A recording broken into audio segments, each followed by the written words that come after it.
unexplained mysteries happen all around us, including above us. That's the case of Pan American Flight 914. In 1955, this flight took off. It was going from New York to Miami, Florida. However, the plane vanished in mysterious circumstances. Then in 1992, 37 years later, it showed up again. But what happened next is even more puzzling. I'm Charlie, and today we're going to look at how a plane disappeared and landed 37 years later. But before we take off for a long flight, why not subscribe and press the notification bell too?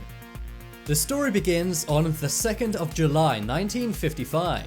It was a boom year in America and many people began flying on commercial airlines. Well, on that sunny summer's day, many people boarded Pan American Flight 914.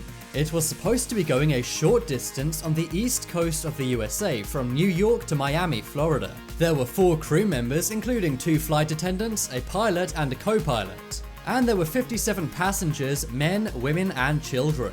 The plane took off and all was fine. But 3 hours later, they were supposed to land in sunny Florida. But at the airport in Miami, there was no sign of this plane. The radars in the air traffic control tower in the Miami airport did not show the aircraft. They thought maybe it's just late for some reason, but there was no sign of it on the radar whatsoever. At first, they thought perhaps the plane had crashed, but there were no distress signals sent out. After they phoned the New York air traffic control tower, they finally worked out what had happened. Somehow, Flight 914 had disappeared from the radar altogether. The large airplane, which was a model DC-4, had simply vanished. The only thing people could think of was where the flight had gone over the Atlantic Ocean just for about 1 hour. They thought in that 1 hour perhaps the plane had fallen into the ocean and crashed. So they sent out search parties on sea and in the air, but they found nothing. Of course, everyone in the situation was freaked out. After all, there were 61 people on this airplane who may be in danger.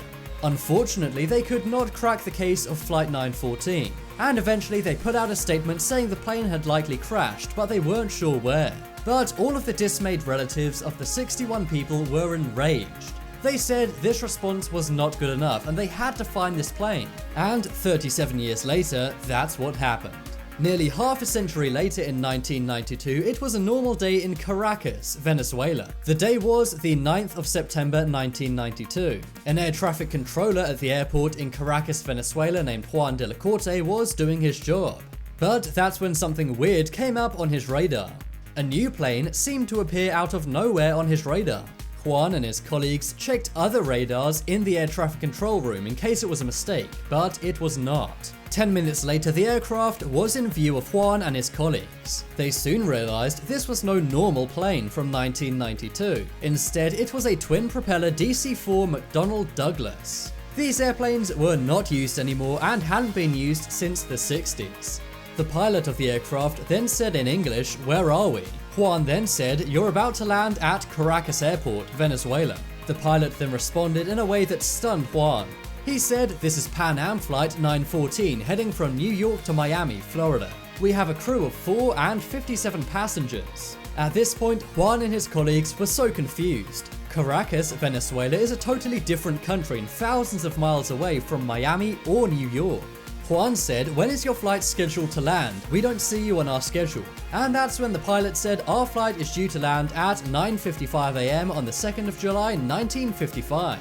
When this was said, the entire air traffic control tower fell into an eerie silence. Juan de la Corte thought perhaps the pilot had gone insane. He said to the pilot, "Are you experiencing a disaster?" But there was no reply. That's when Juan realized his #1 priority was to try and land this plane to make sure everyone was safe. Remember, Juan knew that there were 57 passengers and 4 crew members who may be in danger. The plane landed and ground crew was scrambled to try and see what was going on. Juan then radioed to the pilot, "Do you realize that today is the 9th of September 1992? The pilot then could be heard heavily breathing and spluttered, "Oh my gosh." The ground crew were now getting near the plane, but that's when the pilot did something that Juan never expected. The pilot could be heard shouting not to come anywhere near the plane and that they were leaving. As the ground crew approached the plane, they saw the passengers looking out of the window. The pilot then started the plane's engine again and took off without saying another word. The Venezuelan civil aviation leaders then came together and confiscated all records relating to this weird event. They said they would investigate the event further, but nothing ever came of it. Since then, many theories have come together to try and make sense of what happened on that day. Some blame paranormal activity and others blame time travel. After the plane had taken off, it was never seen again on any radar or at any airport. So why on earth did this flight that was going from New York to Miami show up in Caracas, Venezuela? And why was it missing for 37 years before it re-landed in Venezuela, only for it to take off again and then never be seen again? This event was first published in a newspaper named Weekly World News. And since then it's gone around the entire world as a bizarre story which no one can really explain. Now the story often spreads through word of mouth. And it's kind of become an urban legend as no one's really sure what exactly happened on that day. Could it have been a massive hallucination that happened at the Venezuelan airport? We may never know, as obviously we can't contact the crew members or the passengers of Flight 914. But now it's time to make your voice heard. What do you think happened to Flight 914? Was it really lost in time for 37 years? Or is there some kind of other explanation about this plane? If you want some more amazing videos, then check out my second channel. There'll be a link to that on screen in a moment. But as always, thanks for watching. Check out some more videos on screen right now. Leave a like if you enjoyed, and if you haven't already, what are you waiting for? Subscribe to Top 10s.